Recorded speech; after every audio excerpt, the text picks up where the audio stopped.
안녕하세요. 그나무 타임 플러스입니다. 기독교 신앙이 성경에서 멀어지면 신속한 응답은 가능하지만 현명한 응답은 보장하지 않습니다. 사람들은 신앙이라는 이름으로 그때그때 필요한 것에만 집중하게 되죠. 보통 우리는 일상에서 시답지 않은 일에 몰두하다가 정말 결정적인 중요한 일을 지나칠 때가 있죠. 그러다 보면 결국 아무리 세련된 계획도 숲으로 돌아가기 마련입니다. 신앙도 마찬가지입니다.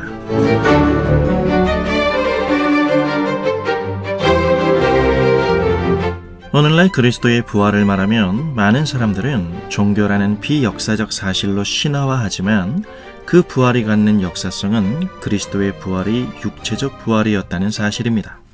그 부활이 단지 예수 그리스도 그분을 추종하는 사람들의 마음속에 되새겨진 교훈을 넘어서 시간과 공간이라는 역사 속에서 일어난 분명한 사건을 말합니다.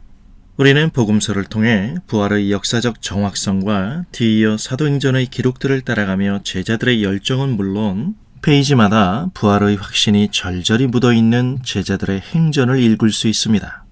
예수님의 부활은 하나님의 어린 양으로 오신 예수님의 구원사역, 즉 하나님 앞에서 우리의 죄의 문제와 의의 문제를 해결하신 그리고 주님의 교회를 세우시는 이 모든 일의 근거가 이 십자가 위에서 완성되었다는 사실을 선포하는 것입니다.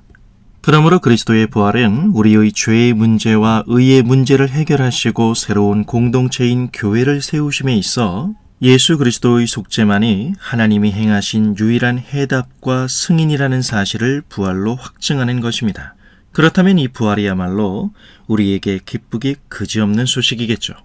성경은 그리스도께서 우리의 부활의 첫 열매가 되셨다고 말합니다. 그리스도의 육체적 부활 안에서 그리스도를 믿는 우리 또한 육체적 부활의 약속을 받은 사람들입니다.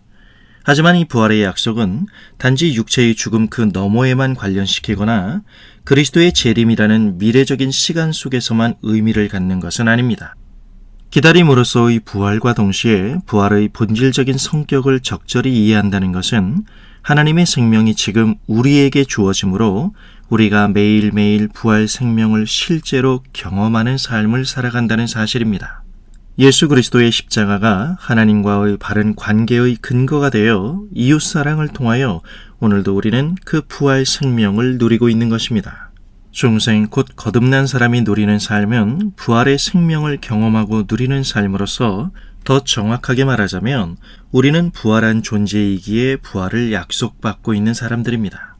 이 부활의 삶을 성경적으로 건강하게 살아가기 위해서 반드시 우리는 날마다 예수 그리스도의 십자가를 묵상해야 합니다. 십자가가 없이는 참된 부활의 의미가 우리 안에서 살아나지 못하기 때문입니다. 십자가를 통하여 부활의 문이 열려 그리스도를 머리로 한 그 몸인 교회를 더 깊이 이해할 수 있기 때문입니다. 우리는 자칫 부활이라는 결정론적인 영광에 이르기 위해 십자가를 성급하게 읽고 지나가서는 안 됩니다.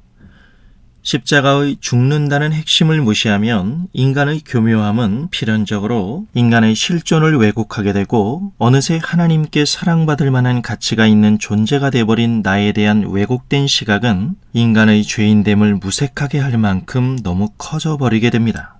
기독교적인 외양 속에서 스스로가 크리스찬이라고 생각하지만 자신을 한 번도 그리스도의 십자가 앞에 제대로 세워보지 않은 사람들이 거의 항상 간주하고 넘어가는 종교적 십자가의 현실적 반영은 십자가 없는 부활 신앙의 관념화일 뿐입니다.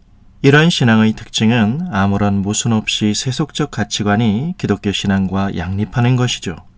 아니 백보양보에서 부활을 믿는다고 해도 예수 그리스도의 구속사와 관계없이 선포되는 부활은 인간의 기복적인 심리 속에서 물질적인 풍요를 천국으로까지 이어줌으로써 누리게 하는 천상의 이벤트로 존재할 뿐이지 십자가에 대한 사랑은 전혀 필요 없습니다. 자신만을 위해 서프라이즈 파티를 하는 하나님만이 있을 뿐이니까요. 단지 뭔가 캥기는 것이 있을 때 교회에서 흘린 눈물을 신앙의 진심이라고 자신을 쇠뇌시켜 세속적인 자신을 일단 가리는 방편으로 쓸지도 모르죠.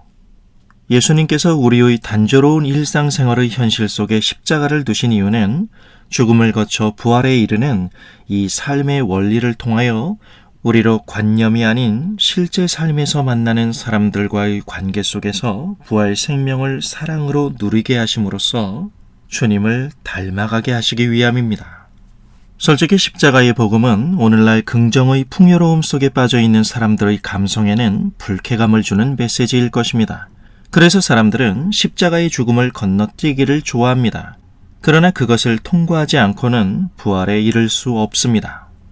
부활하신 주님을 만나기 전까지는 예수님의 제자들조차도 이 말씀은 속이의 경일기였습니다. 그러한 그들을 부활하신 주님께서 친히 찾아가셔서 모세의 글로부터 시작하여 시편을 비롯한 모든 성경이 예수 그리스도를 말하고 있음을 풀어주실 때에 그제서야 그들은 비로소 그리스도의 십자가가 무엇을 위함이었던가를 깨닫게 됩니다. 그리고 부활하신 주님을 만난 제자들의 삶이 무엇이었는가를 우리는 사도행전에서 목격하게 됩니다. 그것은 주님의 주되심을 선포하는 것이었으며 그것의 핵심은 하나님을 향한 철저한 순종을 담아내는 십자가의 길과 순교자의 삶을 걷는 것이었습니다. 예수 그리스도 안에서 죄에 대하여 죽은 자는 하나님께 대하여 산 자이기 때문입니다. 부활의 생명을 산다는 것은 그리스도의 참된 주되심을 말합니다.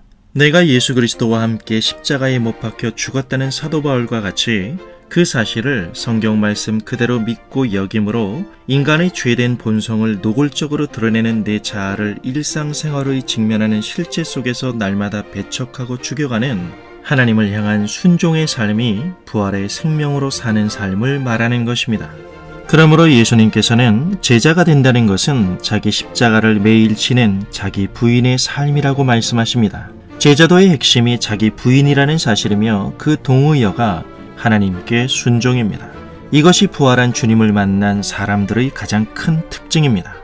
우리가 늘 기억할 것은 부활의 참된 의미가 무엇인지를 소통할 수 있는 유일한 자리는 그리스도의 십자가라는 사실입니다.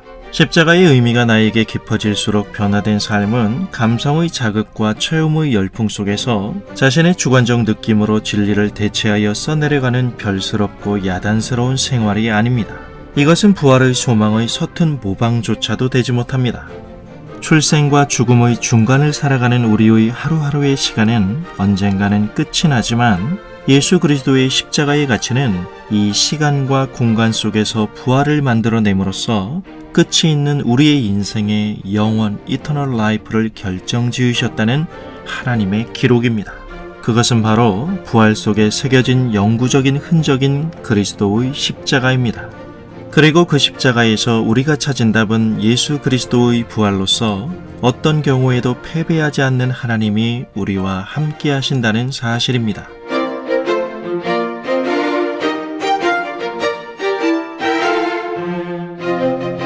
어느덧 반팔을 입어도 어색하지 않는 날이 되었습니다. 곧 주말인데요. 날이 좋아서 사랑하는 가족들과 함께 나들이 계획도 좋을 듯합니다. 다음 주 월요일 그나무 타임에서 만나죠. 여러분 감사합니다.